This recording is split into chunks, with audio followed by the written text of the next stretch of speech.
that I'm like a little animal that's caught in a house that's on fire. And you want to escape the house because you're burning and burning and burning to death. But there's a lock on the door. There's a latch that cannot be opened. And therefore you can't get out. And you're just praying, let me out, I'm burning. She said like that, my Atma, my living force, is in this body. And it's burning unbearably from the fire of separation from Krishna. And I want to give up this life, but I can't. Because Krishna put a bolt on the door. The bolt is his promise that he will return. When he left Vrindavan with the Krura, he promised, I will return. And that hope, that prayer, that dream of the fulfillment of his promise keeps us within the burning house of this life. She would cry so many tears. Udav Kyari near Nandagam, that it would make a small lake around her. Can you imagine? Uddhava was watching.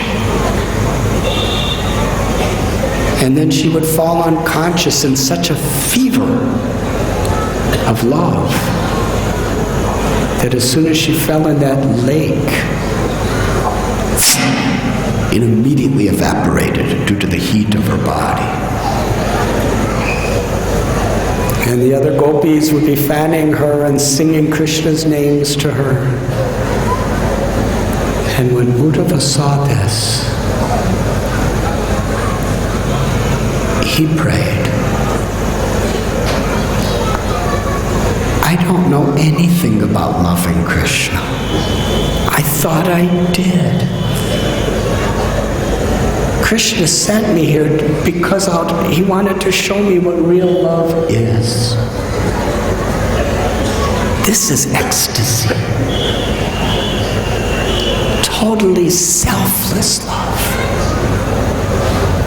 He wanted to take the dust of the feet of all of the gopas and the gopis and worship them, because he knew without getting their blessings, without serving them with all humility, there's no other way of getting this love. Rupa Goswami tells, you can't get this love by approaching Krishna directly. It's only by following in the footsteps of the residents of Vrindavan. He understood this. He prayed to relinquish his position as Krishna's very best friend in Mathura, to relinquish his position of having a body which looked almost identical to Krishna, to relinquish the position of being one of the great, most important princes of the Yadu dynasty.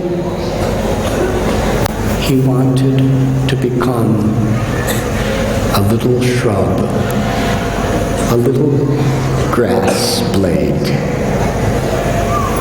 at Govardhan.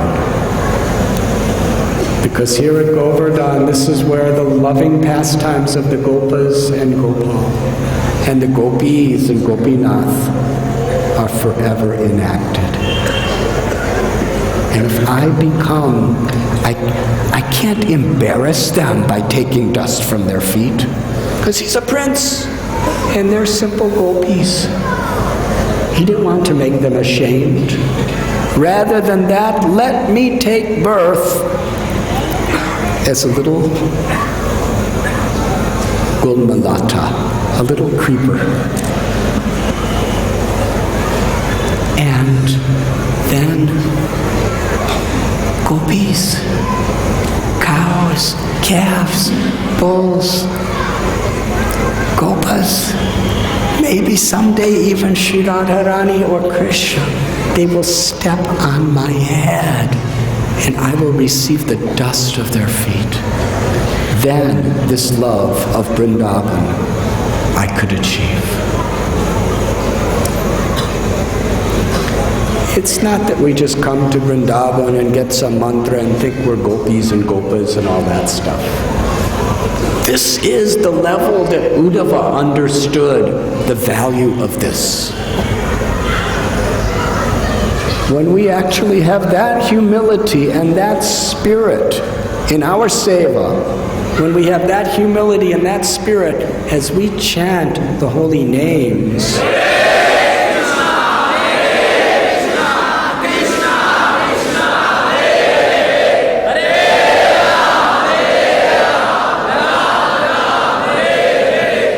then our hearts can be receptive to receive the bhav of Brajbhumi, which can only come through grace. Uddhava Kund, very, very holy place. He also brought Krishna's beloved devotees there to discuss Krishna's wonderful pastimes, the Srimad Bhagavad. And there we go to meditate upon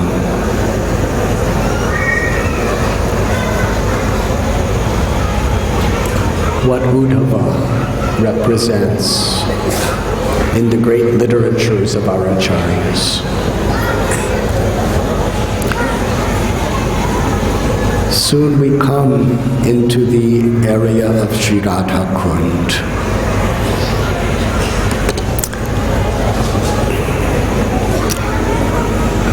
I should continue.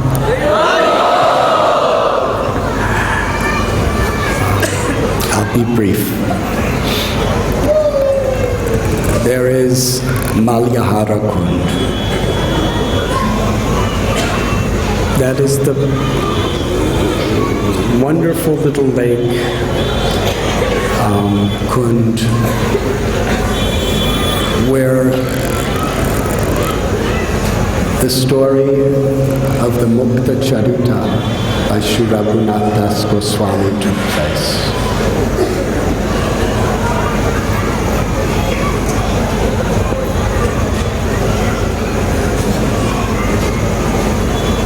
What is it? Sri Radha and Gopis, they had some pearls. And Krishna and his Gopas came and asked for some pearls for his cows, Hamsi. And you want us to give pearls for your cows? They didn't give. So Krishna, he asked Nanda and Yashoda, give me some pearls. They said, why do you want pearls? He said, just give me some pearls. I want to plant them in the ground, because I have seen how you take seeds and it grows into beautiful bushes and plants and trees and so many other seeds are grown. I want to plant some pearls. Nanda Maharaj said, it doesn't work like that. Seeds are different. Pearls don't grow. They're found in the ocean. Krishna said, no, this is Vrindavan. So he planted some pearls, and soon they grew into wonderful, wonderful trees. Pearl trees. And there were beautiful pearls of all different colors, and the pearls had an ecstatic fragrance. And he started putting these pearls on all his cows, on all the gopas. He was putting magnificent pearl necklaces on every monkey in Vrindavan. When the gopis asked for some of these pearls, he said, no, I will not give them. So they decided if Krishna could do this, then we could do it. So Shri Radha and gopis, they asked their parents, give us pearls, we want to plant them. We want to grow better pearls than Krishna.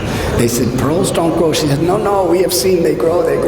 So they went and took all their parents' pearls and planted them in the ground. And they wanted to make such nice pearls. They watered the ground with ghee from Surabi cows, and butter, and freshly churned Padmaganda milk and yogurt. And after some time, thorn bushes grew. Meanwhile, the parents were saying, where are our pearls? Give us back our pearls. So they didn't know what, all the pearls were gone. All there was is thorns. So they asked Krishna. And there's a beautiful paintings of this Leela where Lalita, Vishaka, Brinda Devi, they're negotiating with Krishna, trying to get pearls, and there's a beautiful dialogue between them of love, and Shri Radha's listening. And ultimately Krishna, he makes a special box with his own hands and puts the most precious of all pearls and all of creation in these little boxes, and personally writes the name of Shri Radha and each gopi and delivers them. And everyone is very happy. That is Mukta Charita by Radhanath Das Goswami.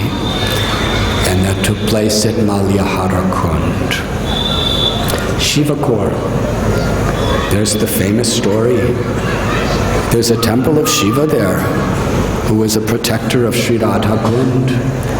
And there's also Kundeshwar Mahadev. Several Shiva temples in the Govardhan and Radha Kund area. There was a little jackal. She was a girl jackal. And jackals are scavengers. Usually jackals eat dead corpses.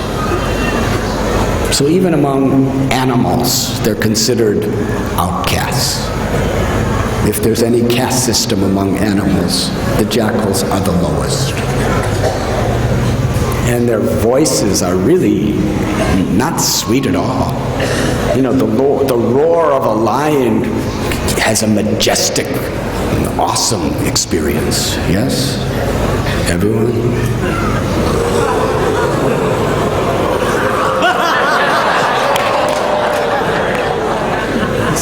This is Aishwarya, not Madhurya. Lion. Okay. Anyways, actual lions, when they roar. One lion would be 10 times louder than all of you put together.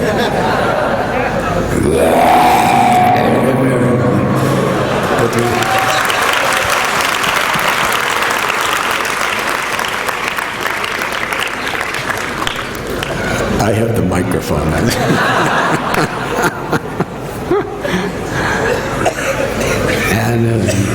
And the cuckoo and the nightingale sing so sweet.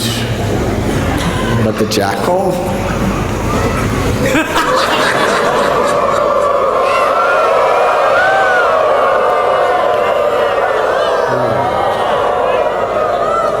It's just a horrible sound, the jackals.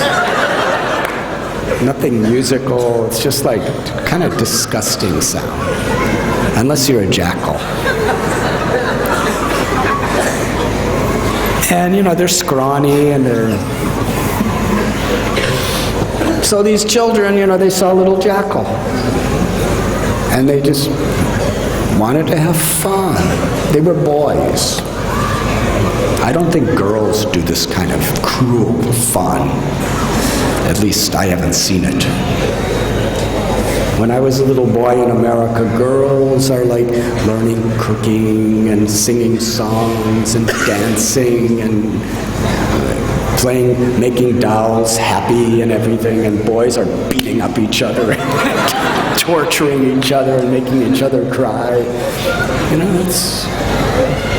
So anyways, these little boys, they were throwing rocks at this jackal, and they were beating the jackal with sticks. Pooh, pooh, pooh, and the jackal was just screaming. And the jackal was crying, and the jackal was trembling, and they were beating and beating and beating and beating, and they just wouldn't stop beating. And the whole time they were beating, to make it worse, they were laughing really loud, because they were just having such fun seeing this jackal suffer. So the jackal found a hole in the ground and jumped in the hole in the ground, and the boys were really enlivened. They took wood and built a whole fire around the hole and over the hole, and they lit it. It was blazing, and they knew the jackal would have to come out, otherwise it would burn to death. And they were standing around the hole with sticks and stones ready to beat it. And the jackal was crying helplessly from her heart. And Sri Radha was walking by in the Radha Kund area, and she told Lalita, no one should suffer in my home like this. Bring her to me.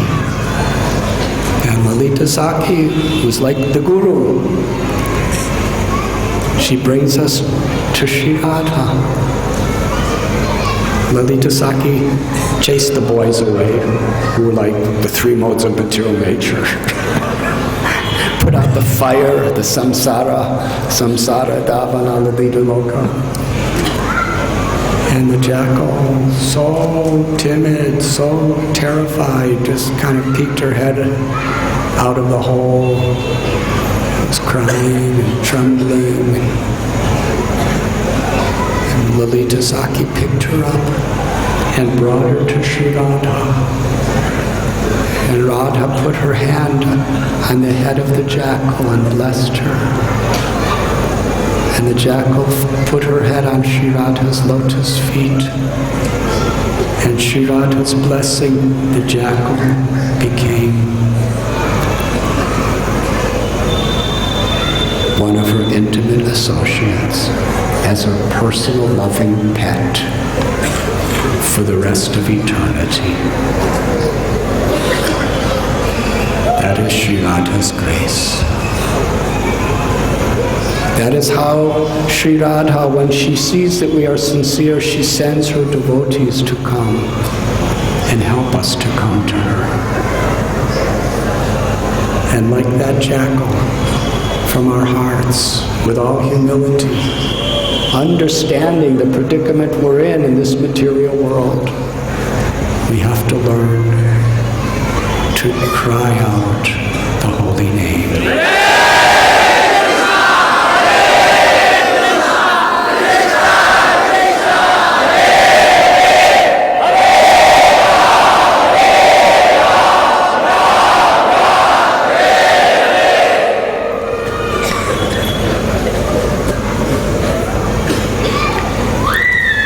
That area used to be a village named Aritagram. It is there that Krishna liberated Aristasura. That Asura came in the form of a bull. He was huge. His hump was in the clouds. His tail was raised and it was above the clouds. He was a mountain. He was galloping into Brajbhumi. The force of his hooves on the ground were creating the entire earth to shake. His massive, razor-pointed horns were face down. His eyes were red, massive, gigantic red eyes in anger. He was galloping. He was snorting, and the air coming out of his nose was hot like fire. He was screaming, terrifying roars. And all the residents of Vrindavan were terrified. He was coming so suddenly. You see, these asuras, when they came to Vrindavan, it's not like, when a cyclone, you know it's going to come in 2 days. All of a sudden, Aristasura is galloping in and nobody knows what to do. It's all just happening. And Krishna, he just stood right in front of Aristasura and smiled. He was challenging Aristasura in such a sweet way. And Aristasura, the fact that Krishna was not afraid, and he's just a little tiny boy, and he's so big and strong, that made him even more furious. And he galloped to Krishna with his horns down. And little Krishna took him with his little lotus hands by the horns and flipped him over and threw him. Aristasura fell down some distance away, and he got up even more angry and charged at Krishna again. Krishna took him by the horns again, flipped him over, and with his lovely little lotus feet, kicked him again and again. Aristasura was in such a trauma, being kicked by these tiny little soft lotus feet of Krishna, that to him were like thunderbolts. Yeyatamam prapadyante. To the gopis, they're softer than flower petals. To Yashoda Mai, she's worried that a pebble might touch his foot and hurt him. And Aristasura, they were thunderbolts. That giant bull passed urine and stool simultaneously. Blood came from his mouth. But because Krishna made him do it, it was actually beautiful. Can you imagine the volumes? But it was beautiful. And he died. And the demigods showered flowers, and the gopas were, well done, Krishna. When Krishna came to meet Sri Radha and gopis, they told him, "You killed a bull. That's very impious. We will only come close to you after you purify yourself." Krishna said, "The bull was a demon. He would have killed everyone if I didn't do that. I liberated him." She said, "Still, it was a bull. You should bathe in all the holy places in the universe." Krishna said, "I will bring them all here." So he took his foot and he stomped his foot in the dust of Vrindavan and made a footprint. And then he called all the holy places of the universe to come. And they all came in personified forms. And they were all introducing themselves, who they were, where they were from. And they all filled the kund.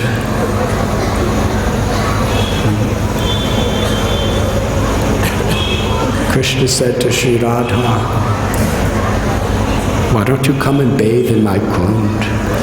She said, No, we will make our own kund. This kund you bathed. So therefore the sins of the bull Hatya are here. So then Sri Radha and her gopis, with their bangles, they dug a kund.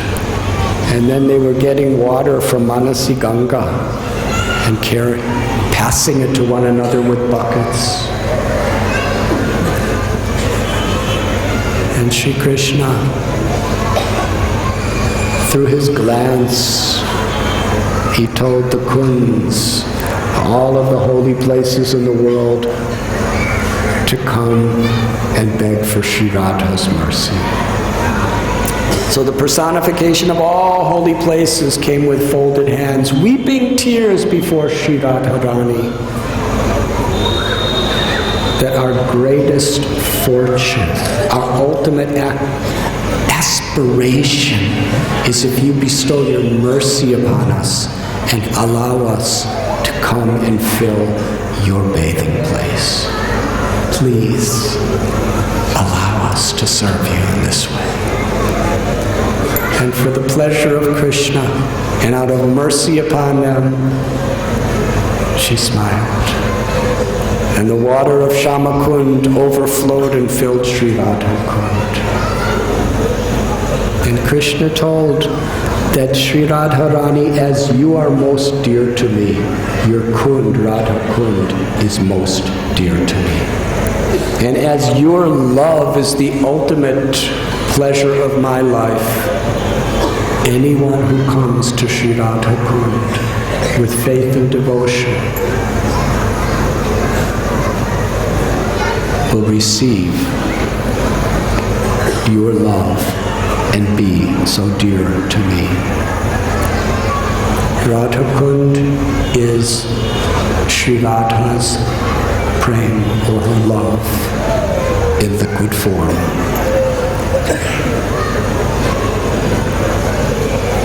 And the scriptures have proclaimed it is the holiest of all holy places in all of creation. When Sri Chaitanya Mahaprabhu came to Vrindavan, he was looking for it, but nobody knew where it was. But when he was doing his Govardhan Parikrama around that time, he came to the village of Aritagram because he knew it was going to be there. And he asked the villagers, and nobody knew.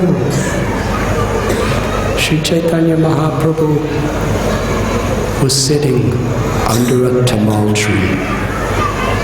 That place where he sat is still there today.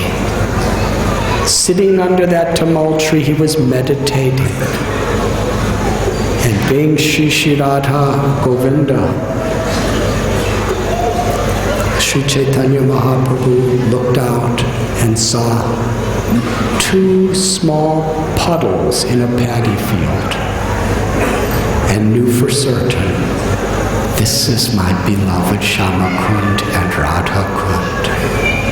And in great ecstasy, not only for himself, but for all people, for all time to come who are devotees, he bathed in those puddles. He took the mud from those puddles and put tilak on 12 parts of his body. He ate part of that mud. And in great ecstasy, he was dancing around those puddles with his arms raised, crying out the holy name.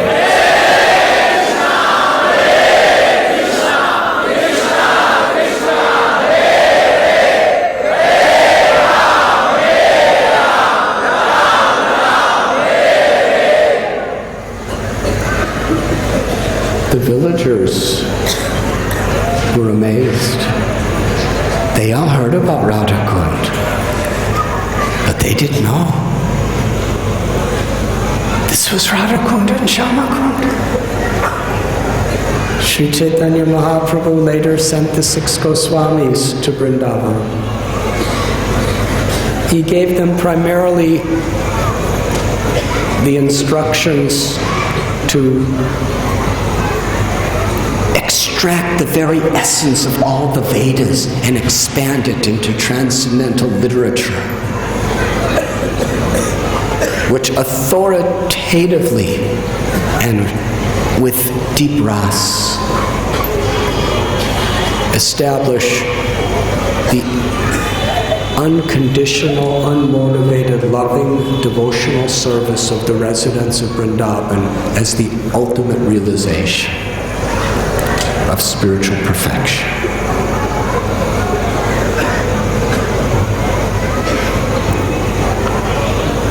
To discover the lost deities of Vrindavan and build temples for them and establish the worship of Krishna and Sri Radha in those temples. By their example, to teach the world the etiquette of a Vaishnav,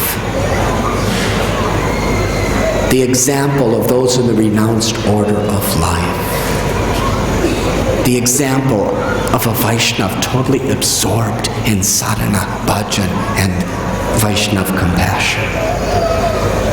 and also to rediscover the places of Krishna's Leela and excavate them.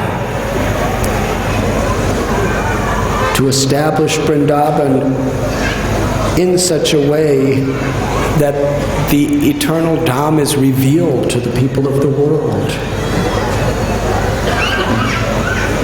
Radhanath Das Goswami, when he was in Puri, he became so dear to Sri Chaitanya Mahaprabhu. Sri Chaitanya Mahaprabhu gave him a little Govardhan Shila, which was his life and soul. It was always moistened by the tears of Chaitanya Mahaprabhu's love. He wore it on his heart. He pressed it to his head. He gave that Shila and a Gunjamala to Radhanath Das Goswami. And that became Radhanath's life and soul. When Mahaprabhu Sri Chaitanya, Swarup Damodar, and others departed from their Leela in this world, Radhanath Das Goswami came to Govardhan. His idea was to end his life in separation, but Rupa and Sanatan gave him a place to live at Radha Kund and prayed to him to stay with them. He lived alone there on the banks of these little ponds. Radha Kund and Shama Kund. They were just little grassy ponds. But how he worshipped those holy places. He left the most elegant riches, power, and fame in the world to live in these little muddy ponds. Because he understood. He understood. He was seeing the Leela of Radha and Krishna there. It is described one time when he was sitting on the pond of Sri Radha Kund, Sanatan Goswami came to visit him and saw a tiger drinking water from Radha Kund. Just a few feet away from Radhanath Das Goswami. And he saw Krishna manifest within this world with a stick standing between Radhanath and the tiger. He told Radhanath Das Goswami what happened. Radhanath Das Goswami was very humble. Another time Sanatan Goswami came, and it was the middle of the day in the summer. The sun was burning. And Sanatan saw Sri Radharani holding her shawl, a part of her cloth that she was wearing, over the head of Radhanath Das Goswami. She was standing in the sun directly while giving him shade. Sanatan Goswami told Radhanath Das that you are sitting here so absorbed in chanting, you don't even notice the sun, you don't even notice the tigers, but Krishna and Radha are coming to protect you. We are here to serve them, not to have them serve us. So you should make a bhajan kutir, a little house to live. And on the order of Sri Sanatan Goswami, the first little bhajan kutir of Radhanath Das Goswami was made.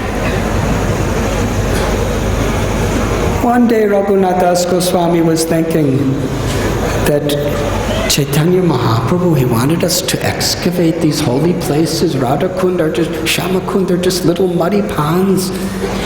If only I excavate them. But then he was thinking, in order to excavate them, I have to raise funds. That means I need a lot of money. And he already gave up all his money. So he just erased the idea from his mind.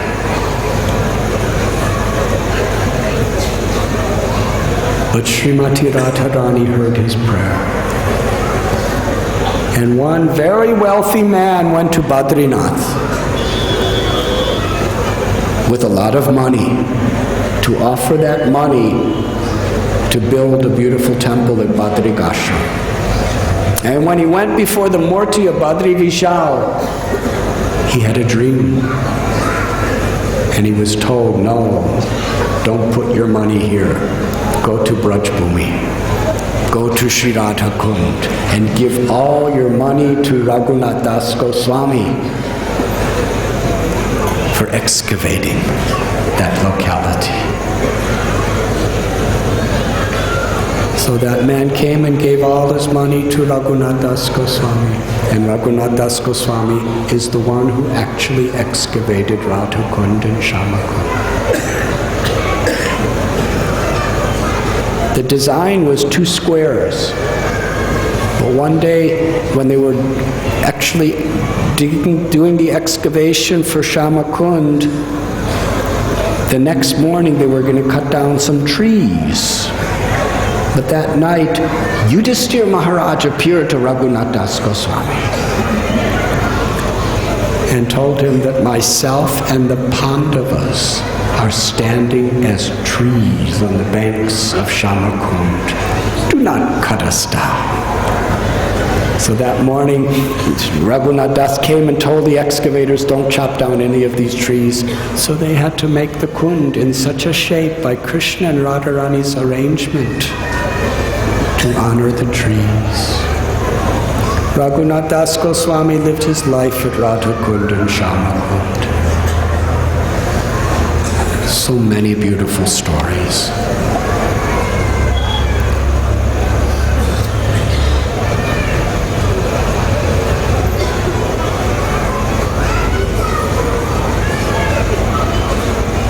When Janava-Devi came to Vrindavan, after Rupa and Sanatan had already left the world, she was told about the condition of Radhanath Das Goswami in separation. And she immediately, as soon as she heard it, the consort of Nityananda Prabhu came to Radha Kund. And there she met Krishnadas Kaviraj Goswami, Radhanath Das Goswami, and gave so much of her mercy to them, and received their blessings as well. And there at Radha Kund, one day Janava-Devi heard a flute playing, a sweet flute. And she looked across the water and saw Gopinath sitting under a tamal tree playing his flute. This beautiful story is in the Bhakta Ratnakar. And that became Janava Baitak. That was her sitting place where she would do her bhajan. It was there on the banks of Radha Kund that every day for 3 or 4 hours, Radhanath Das Goswami would narrate the pastimes and teachings of Sri Chaitanya Mahaprabhu, as no one else in the world knew. Swarup Damodar Goswami had already left us, but Radhanath Das Goswami had the diary. And he also would hear every day what Swarup Damodar and Ramananda Rai were experiencing with Chaitanya Mahaprabhu. And he was the eyewitness of so much. Rupa and Sanatan said, please speak these leelas. Krishnadas Kaviraj Goswami came to Radha Kund and Shama Kund when he was extremely old man. When he was in his 90s, the Goswamis of Vrindavan asked him to write the Sri Chaitanya Charitamrita, exactly what he had heard from Sri Radhanath Das Goswami. And on the banks of Sri Radha Kund and Shama Kund, Krishnadas Kaviraj Goswami, such a miracle.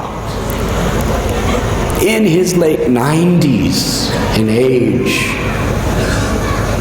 he wrote the Sri Chaitanya Charitamrita.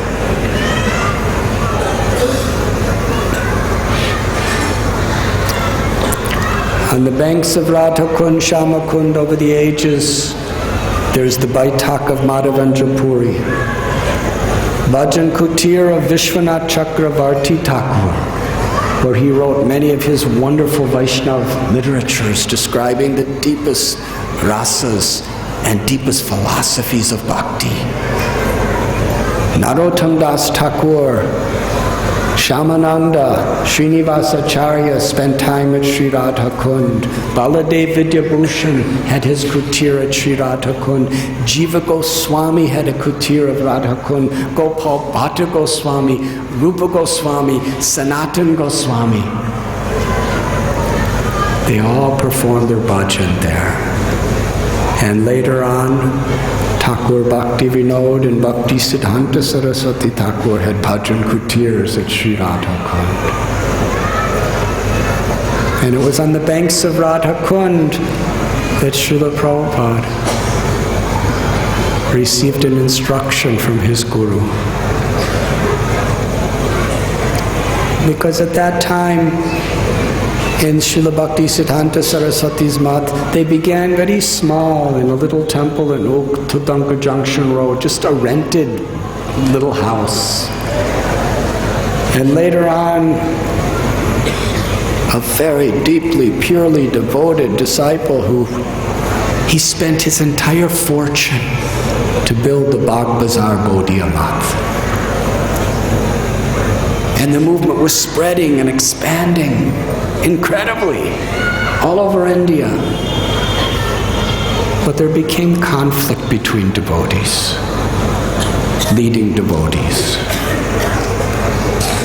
And Srila Bhakti Siddhanta Saraswati was walking along Radha Kund with Srila Prabhupada, and at that time Srila Prabhupada had his little son with him. And Bhakti Siddhanta Saraswati said, "There is fire in the mat."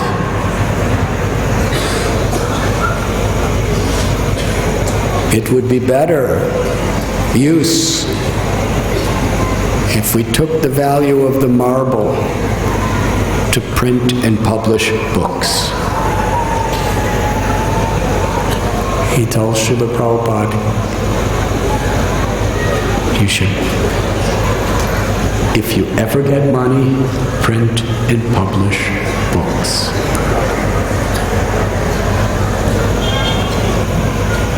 The seed of the greatest distribution of Vaishnava Vedic literature in the history of the world. Tens and tens and millions of Vaishnava literatures. Bhagavad Gita, Srimad Bhagavatam, Chaitanya Charitamrita, Ishopanishad, Bhakti Rasamrita Sindhu. Navina Nirada Prabhu, do you know how many books have been distributed to date? 500. Navina Nirada Prabhu, a devoted minister of book distribution, is telling us 500 million of Srila Prabhupada's books have been distributed.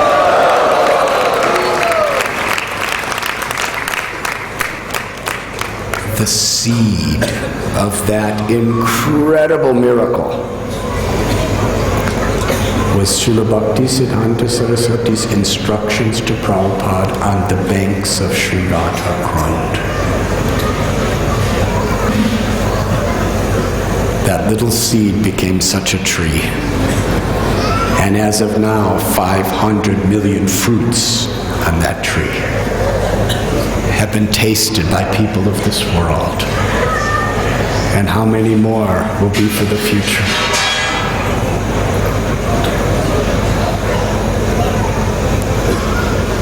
It also reveals to us the faith in Srila Prabhupada's heart, in the words